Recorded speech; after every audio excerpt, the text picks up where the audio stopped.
కోలీవుడ్లో అజిత్ హీరోగా చేసిన వీరం, వేదాళం సినిమాలు పెద్ద హిట్ అయ్యాయి.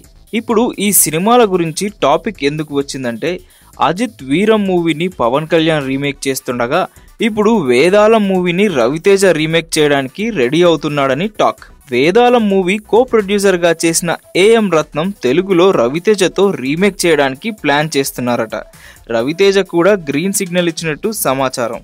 హైపర్తో మాస్ హిట్ అందుకున్న సంతోష్ శ్రీనివాస్తో ఈ రీమేక్ని డైరెక్ట్ చేయాలన్నది రత్నం ఆలోచిస్తున్నాడట. ఈ కాంబినేషన్ సెట్ అయితే సెట్స్ మీదకి వెళ్ళడం ఎంతసేపో చెప్పండి. ఒక పక్క పవన్ కళ్యాణ్ కాటమరాయుడు షూటింగ్ నత్తనడక సాగుతుంది. జాగ్రత్తగా రవితేజ పవన్తో పోటీ షూటింగ్ ఫినిష్ చేసేసి పవన్ కి పోటీగా సినిమా రిలీజ్ చేసేస్తాడని వార్తలు వినిపిస్తున్నాయి. ఇదే జరిగితే పవన్ కళ్యాణ్ రవితేజల మధ్య పెద్ద ఫైట్ జరగడం ఖాయం అనిపిస్తుందని గుసగుసలు వినిపిస్తున్నాయి.